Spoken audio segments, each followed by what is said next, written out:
कर रहा हूँ। इंजीनियरों की नियुक्ति में क्या क्या खामियां है, क्या क्या उसमें है, उसमें राजनीतिक लोग हैं, राजनीतिक लोगों के अपने करीबी लोग हैं, वो भी बताऊंगा। इंजीनियरों ने महानगर पालिका में प्राइवेट लोग रखे हुए वसूली करने के लिए रखे हैं। और वो प्राइवेट लोग, इंजीनियर का तबादला हो चुका है, प्राइवेट लोग अपनी जगह पर आ चुके इन लोगों ने, जैसे भी बाढ़ आई थी, बाढ़ में अपने पानी देखे कैसे रोड पे भर गए थे, वैसे इन लोगों के भ्रष्टाचार के पाप के घड़े भर गए। ये पाप के घड़े भरने के कारण अनिल कुमार पवार और वाईएस रेड्डी को आज ईडी के गिरफ्त में। इसलिए मैं बोलूंगा परिवर्तन के विधायकों को, क्या 35 साल के बाद आप लोग को सत्ता मिला है, बीजेपी वाले जो परिवर्तन के विधायक, उनसे यही निवेदन करूंगा कि जो ठाकुर के कार्यकाल में चल रहा था उनके राज में अगर वही भ्रष्टाचार अभी भी चलेगा तो भी परिवर्तन का क्या मतलब है विरार में? क्या ये परिवर्तन के विधायकों को नहीं पता है कि ये सस्पेंड इंजीनियर को वापस रखा गया? उन्होंने कभी आवाज उठाया या एक पत्र भी दिया क्या कि सस्पेंड इंजीनियर को नहीं लेना चाहिए, भ्रष्टाचारियों को नहीं लेना चाहिए? इसलिए मैं बोलूंगा परिवर्तन के विधायक लोगों को भी कि इस पे ध्यान दीजिए, भ्रष्टाचार को खत्म करिए, नहीं तो ये विधायक का या सांसद के 5 साल का ही नौकरी रहता है, नौकरी बोलो या तो सत्ता बोलो, लेकिन करिए, लेकिन भ्ष्टाचार को बढ़ावा देंगे तो जनता है, जनता सब जानती है यार, हाथ है, इसके लिए इनको वापस लिया गया। इसलिए तो मैं आपको बता रहा हूँ ना कि जितेंद्र ठाकुर साहब ने जो किए तो वही काम आप भी मत करो, नहीं तो 5 साल के बाद आप भी घर में बैठो। जब 35 साल से जितेंद्र ठाकुर साहब आज घर में बैठे हैं तो आप भी घर में बैठोगे। दोस्तों नमस्कार। दोस्तों इस समय वसई विरार में एक टॉपिक, हॉट टॉपिक बन गया है। और टॉपिक क्या है, अगर आप इस पे चर्चा करना चाहें तो टॉपिक पे हमारे साथ इस समय मौजूद है किशन देव गुप्ता जी, जिन्होंने भी इस टॉपिक को हवा दी थी। हवा नहीं बोल सकते, इनका मुद्दा जो है वो एकदम परफेक्ट सही मुद्दा है। हम चर्चा करते हैं उसके पहले आपको थोड़ी सी जानकारी दे दूं। वसई विरार महानगर पालिका में जिस तरह से अनधिकृत बांधकाम पर कार्यवाही करने के लिए इंजीनियरों की नियुक्ति की जाती है, वो यहाँ सवाल के घेरे में है और उसी को लेकर आज का हमारा ये शो है। फिलहाल जो 4 इंजीनियर है उनको लेकर विवाद काफी बड़ा हुआ है। 4 इंजीनियर, उनको कुछ समय पहले निकाला गया था, फिर लिया गया और यही मामला फिलहाल हॉट टॉपिक बना हुआ है। मामला इतना हॉट हो गया कि परसों जब प्रताप सरनाइक परिवहन मंत्री आए थे, जनता दरबार उन्होंने लगाया था, उसमें तक ये मामला पहुंचा और उसमें जाने के बाद में प्रताप सरनाइक ने ऑन रिकॉर्ड ये कहा है कि उन 4 के खिलाफ कार्रवाई करने का मैं बोलता हूं। यानी कि एक माने में एक मंत्री ने जो बोला वो आदेश ही है। और आपको सुनकर ताज्जुब होगा कि उनके बोलने के बाद कार्रवाई की बात सामने आई, लेकिन फिर कोई ना कोई बड़ा राजनीतिक हस्तक्षेप ऐसा हुआ कि वो मामला ठंडे बस्ते में पड़ गया। तो इसी पे हम चर्चा करते हैं। 4 ते 5 इंजिनियरांना ऑलरेडी याच्या आधी काढलेलं आणि पुन्हा परत त्यांना सेवेमध्ये घेतलं आणि अनधिकृत मालकांमध्ये ताबडतोब आजच्या आज म्हणजे 15 दिवसासाठी कुणाला तरी घेतलं होतं. काही तक्रारी आमच्या इथल्या नगरसेवकांनी दिलेल्या, ताबडतोब आजच्या आज त्याला काढायचे सूचना आयुक्तांनी केले. किशन भाई नमस्कार। नमस्कार किशन भाई, जैसे मैं अभी दर्शकों को जानकारी दी, 4 इंजीनियरों को जो मामला है, अरुण सिंह, कौस्तुभ तामुरे, उसके बाद में मिलिंद शिरसाट और भीमा रेड्डी, इन 4 के बारे में आपने पिछले दिनों सोशल मीडिया पे, फेसबुक पे काफी कुछ लिखा। तो आपका क्या कहना है? जो मैंने ग्राउंड बताया कि इनके कहीं ना कहीं और लोग भी सवाल उठा रहे, आपने भी सवाल उठाया और उसी के चलते मंत्री जी के सामने जब ये सवाल किया गया तो उस सवाल के जवाब में मंत्री जी ने ये कहा हम कार्रवाई करने वाले हैं, मैं ऐसा बोलूंगा। उसके बावजूद आज 2 दिन निकल गया। हालांकि एक सहायक इंजीनियर, वो सहायक आयुक्त गणेश पाटिल जब अनधिकृत बांधकाम पर कार्रवाई नहीं कर रहे थे तब उनके ऊपर निलंबन की जानकारी सामने आई है, बावजूद इनका 4 का निलंबन नहीं हुआ। क्या कहना चाहते?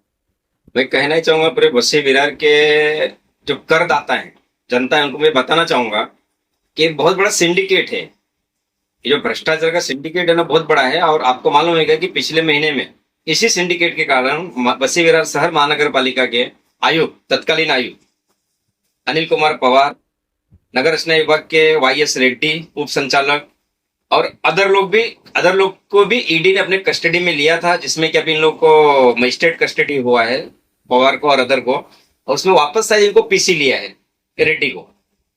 तो ये सिंडिकेट और सिंडिकेट को कायम रखने के लिए ही इन लोग, जब कुछ आता है, ये लोग भ्रष्टाचार करते हैं या कुछ मामला खुलता है तो उसको सस्पेंड करते हैं, बाद में महीना 2 महीना 6 महीने के बाद इनको ले लेते हैं।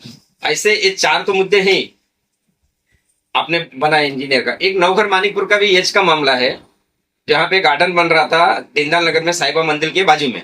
वो गार्डन में भी इन लोगों ने घोटाला किया था, जो काम बिल्डर को करना चाहिए वो काम इन लोगों ने प्रस्ताव पारित करके करवाया था, जबकि इसके अंदर सिर्फ एक ठेका अभियंता इंजीनियर ही सस्पेंड हुआ है, जबकि इसके अंदर सस्पेंड होने के लिए और इसके बाद इसको सस्पेंड करके सुरेश सिंगाड़े करके जो यहाँ पे उप अभियंता थे उनका यहाँ से ट्रांसफर हो गया, वो चले गए जहां से आए थे, जीवन रक्षा प्राधिकरण से आए थे, वहां चले गए। और साटम करके थे उप अभियंता, जो कार्यकारी अभियंता बने थे प्रभारी, वो बीआरएस लेके चले गए। तो इन लोग का सिंडिकेट है और इस सिंडिकेट को भ्रष्टाचार को चलाने के लिए लोग ऐसे करते हैं।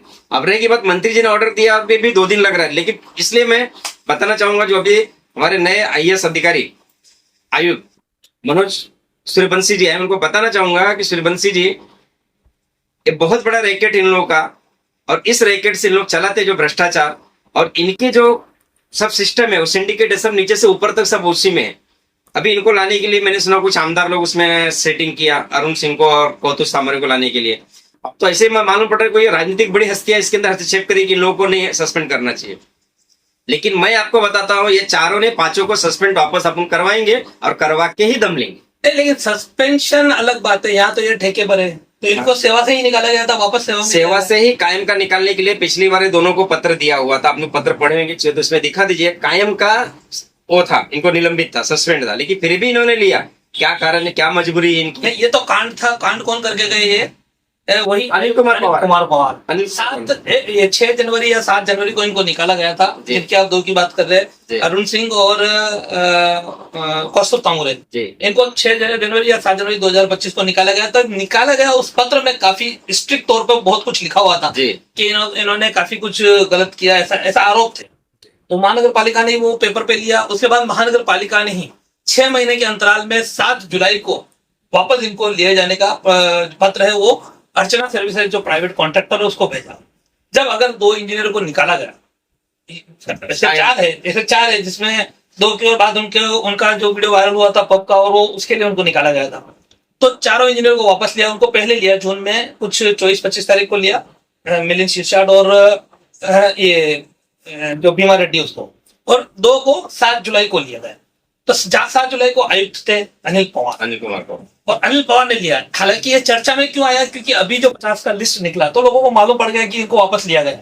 नहीं तो वो इतना दबाया हुआ था, इनको एक को भेजा हुआ था गार्डन डिपार्टमेंट में, एक को भेजा हुआ था शमशान डिपार्टमेंट में। हमारे पास सबसे जानकारी है, और आपको बता दूं दर्शकों, मैंने एक जानकारी मांगी है, वो आएगी तो मैं बहुत बड़ा खुलासा करने वाला हूँ किस तरह से महानगर पालिका में इंजीनियरों की जो पूरी नियुक्ति है उस पर क्या क्या होता है। मैं उस पर, मेरा काम शुरू है, मैं उस पर जरूर आपको आगे आने वाले दिनों में वो बताने वाला हूँ। वो मैं आज ही आपको ऐलान कर रहा हूँ। इंजीनियरों की नियुक्ति में क्या क्या खामियां है, क्या क्या उसमें है। उसमें राजनीतिक लोग हैं, राजनीतिक लोगों के अपने करीबी लोग हैं, वो भी बताऊंगा। और एक मामला और भी है, उसकी भी जानकारी मैं निकाल रहा हूँ। इंजीनियरों ने महानगर पालिका में प्राइवेट लोग रखे हुए, वसूली करने के लिए रखे हैं, और वो प्राइवेट लोग, इंजीनियर का तबादला हो चुका है, प्राइवेट लोग अपनी जगह पर आज भी है। तो कहीं ना कहीं ये बहुत बड़ा मामला है। अभी फिलहाल जैसा किशन भाई ने कहा, और हमने भी आपको जानकारी दी कि मंत्री महोदय ने खुद वहां मीडिया के सामने, मीडिया के कैमरों के सामने कहा कि इन 4 को निकाला जाएगा। उसके बावजूद इनको नहीं निकाला जा चुका है, नहीं निकाला जा सका है। तो आप सोचे कि इनकी सेटिंग कितनी रहेगी, एक बड़ा सवाल है। यशु भाई, मैं आपको बताना चाहूंगा, मैं देश के प्रधानमंत्री माननीय मोदी जी से नम्र निवेदन करता हूं। वसी विरार में अति भ्रष्टाचार चल रहा है, जिसपे मंत्री महोदय का ध्यान नहीं है, और यहाँ पे आप देखेंगे तो पब्लिक के पैसे, सरकार के पैसे लूटे जा रहे हैं। अगर एक गहराई से जांच ईडी प्रकरण की हो जावे तो इसके अंदर अनिल कुमार पवार, रेड्डी, ये सब लाइफ टाइम के लिए जेल में बैठेंगे, लाइफ टाइम के लिए, इनकी जमानत नहीं होगी। लेकिन अगर ये लोग कुछ करे तो, यहाँ तक कि कोई सस्पेंड हो रहा है तो कोई मंत्री, कोई विधायक, कोई बड़े राजनेता उनको सपोर्ट करे कि इनको सस्पेंड मत करो। सस्पेंड किए भी तुमको ले लो वापस। क्या भ्रष्टाचार है कि भ्रष्टाचार के इन लोगों ने तो पूरा वो क्या बोलते हैं, पूर बहा के रखा हुआ इन लोगों ने। जैसे भी बाढ़ आई थी, बाढ़ में अपने पानी देखे कैसे रोड पे भर गए थे, वैसे इन लोगों के भ्रष्टाचार के पाप के घड़े भर गए। ये पाप के घड़े भरने के कारण अनिल कुमार पवार और वाई रेड्डी को आज ईडी के गिरफ्त में। गणेश पाटिल का मैंने जिक्र किया। गणेश पाटिल को पहले एक इतने बड़े मामले में डिसमिस किया गया था, जब मामला था अरुण जानी नाम के एक अधीक्षक, उन्होंने 76 लाख रुपए महानगर पालिका के फंड का पैसा अपने पास रख लिया था कुछ दिनों से। और ऐसा भी जानकारी आई थी कि अपने पास नहीं रखा, बल्कि ब्याज पर लोगों को दिया था। उसमें गणेश पाटिल भी पूरे जिम्मेदार थे, उसमें उनको निलंबित किया गया, लेकिन गणेश पाटिल को फिर से सेवा में ले लिया और अभी जब उन्होंने कार्रवाई नहीं की तब फिर से निलंबित हुए। तो कहीं ना कहीं वसई विरार महानगर पालिका में एक जो है इस तरह का पूरा खेल चल रहा है और उसके पीछे पॉलिटिकल प्रेशर काफी है, ये बात से कोई नकार नहीं सकता है। पॉलिटिकल प्रेशर, फिर चाहे हम एक पार्टी की बात करें, कोई एक पार्टी पर आरोप लगाए तो आरोप सरासर गलत है, क्योंकि हर एक पार्टी का किसी न किसी कुछ ताल्लुकात है और ये चीजें गाहे सामने आती रहती। अभी फिलहाल ये देखा जाएगा कि इन चारों इंजीनियरों का भविष्य क्या होता है, क्या वाकई जो मंत्री जी ने कहा था जनता दरबार में उसके हिसाब से इनके ऊपर कोई कड़क कार्यवाही होती है, निबंध लगता है, या फिर वही मंत्री जी यहाँ आए चले गए और जनता उसी इंतजार में है। इसी बीच कई लोगों के साथ में जिन्होंने एप्लीकेशन किया होगा उनके साथ में नाइंसाफी भी हुई है, उनको नौकरी में नहीं लिया जा रहा और कॉन्ट्रैक्ट पे अगर नौकरी में ले दे तो इसकी क्या मजबूरी है। एक बार अगर वो परमानेंट नौकरी में है तो समझ में आता है कि उसके लिए उनके पास कानूनी जो है वो राह खुली होती है, वो कानूनी जाकर कोर्ट में घसीट सकते हैं।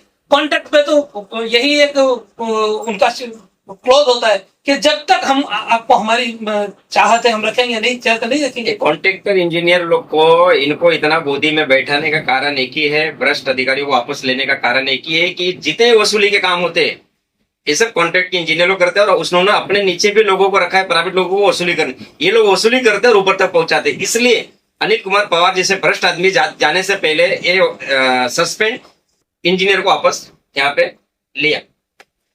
तो आज की मुलाकात खत्म करते हैं, बस यही एक मुद्दा है, हॉट टॉपिक है। अनिल कुमार पवार के एक कारनामे सामने आते जा रहे हैं और अनिल कुमार पवार आज भी अपनी कॉलर टाइट करते हुए ये बोलते हैं कि हमने कुछ नहीं किया, लेकिन अगर देखने जाएंगे तो उनका जो 14 जुलाई को 13 जुलाई को उनका ट्रांसफर हुआ यहाँ से, तब तक ईडी का कोई यहाँ हलचल इतना दिखाई नहीं दिया था। हालांकि ईडी वाईएस रेड्डी तक पहुंच चुकी थी और कई बार शंका जताई जा रही थी कि ईडी अनिल कुमार पवार तक आएगी, लेकिन फिर भी 14 जुलाई के ठीक 7 दिन पहले इनको वापस लिया गया। या तो राजनीतिक दबाव था या तो आर्थिक व्यवहार था, या तो राजनीतिक दबाव या आर्थिक व्यवहार, या दोनों। दोनों ठीक, ये दोनों होने के बाद 7 दिन के भीतर अनिल पवार का ट्रांसफर हो जाता है। अनिल पवार 14 दिन तक अपनी कुर्सी छोड़ते नहीं है और लास्ट में जिस दिन अपनी कुर्सी छोड़ते हैं 27 तारीख 28 तारीख को, उसी के दूसरे दिन उनके यहाँ ईडी की रेड होती है और उसके बाद से क्या होता है वो आप सभी जानते हैं। उस इतना सब होने के बाद भी अभी भी महानगर पालिका में ये लोग है, इस पे चंद आखिरी शब्दों में क्या कहना चाहिए? मैं आखिरी शब्दों में ये कहना चाहूंगा कि वसई विरार में 35 साल से सत्ता थी हितेंद्र ठाकुर जी की, जिसको पब्लिक ने उखाड़ फेंका। इसलिए मैं बोलूंगा परिवर्तन के विधायकों को, क्या 35 साल के बाद आप लोग को सत्ता मिला है, बीजेपी वाले जो परिवर्तन के विधायक, उनसे यही निवेदन करूंगा कि जो ठाकुर के कार्यकाल में चल रहा था उनके राज में अगर वही भ्रष्टाचार अभी भी चलेगा तो भी परिवर्तन का क्या मतलब वसई विरार में? क्या ये परिवर्तन के विधायकों को नहीं पता है कि ये सस्पेंड इंजीनियर को वापस रखा गया? उन्होंने कभी आवाज उठाया या एक पत्र भी दिया क्या कि सस्पेंड इंजीनियर को नहीं लेना चाहिए, भ्रष्टाचारियों को नहीं लेना चाहिए? इसलिए मैं बोलूंगा परिवर्तन के विधायक लोगों को भी कि इस पे ध्यान दीजिए, भ्रष्टाचार को खत्म करिए, नहीं तो ये विधायक का या सांसद के 5 साल का ही नौकरी रहता है, नौकरी बोलो या तो सत्ता बोलो। इसके पहले भी हमारे वर्तमान एक्स सांसद राजेंद्र गावित साहब ने बोल चुके हैं कि देश की सबसे बड़ी भ्रष्ट महानगर पालिका है तो वसई विरार शहर महानगर पालिका है। जय महाराष्ट्र। तो ये आपने जाते जाते फिर मेरे को कुछ कहने पर मजबूर कर दिया, मैं तो खत्म करने वाला था, लेकिन कहने पर मजबूर ये किया कि जिस परिवर्तन की आप बात कर रहे हो जी, उस परिवर्तन का तो नारा यही है कि जो करेंगे हम करेंगे, हमारे सिवा कोई नहीं। लेकिन करिए, लेकिन भ्रष्टाचार को बढ़ावा देंगे तो जनता है, जनता सब जानती है। आज 25 साल उन्हीं का हाथ है, इसके लिए इनको वापस लिया गया। इसलिए तो मैं आपको बता रहा हूँ ना कि हितेंद्र ठाकुर साहब ने जो किए तो वही काम आप भी मत करो, नहीं तो 5 साल के बाद आप भी घर में बैठो। जब 35 साल से हितेंद्र ठाकुर साहब आज घर में बैठे हैं तो आप भी घर में बैठोगे।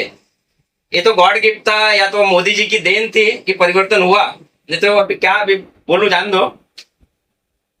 ठीक है, आज की मुलाकात यहीं पे खत्म करना चाहेंगे, यहीं पे खत्म करते हैं। अब देखते हैं क्या भविष्य आगे होता है और इन चारों इंजीनियरों का। और साथ में मैंने जैसा अभी आगे कहा कि मैं और बड़ा खुलासा करने वाला हूँ, कुछ दिनों का इंतजार है, मेरे पास जानकारी है, वो पूरी हो जाएगी तो मैं उसको जरूर आपके सामने लाऊंगा। फिलहाल आज की इस वीडियो में मुलाकात यही खत्म करते हैं। नमस्कार, जय हिंद, जय महाराष्ट्र। हमारे चैनल सैफ न्यूज लाइव पर अपने व्यापार और सेवा से संबंधित विज्ञापन प्रसारण हेतु दिए गए मोबाइल नंबर पर संपर्क करें।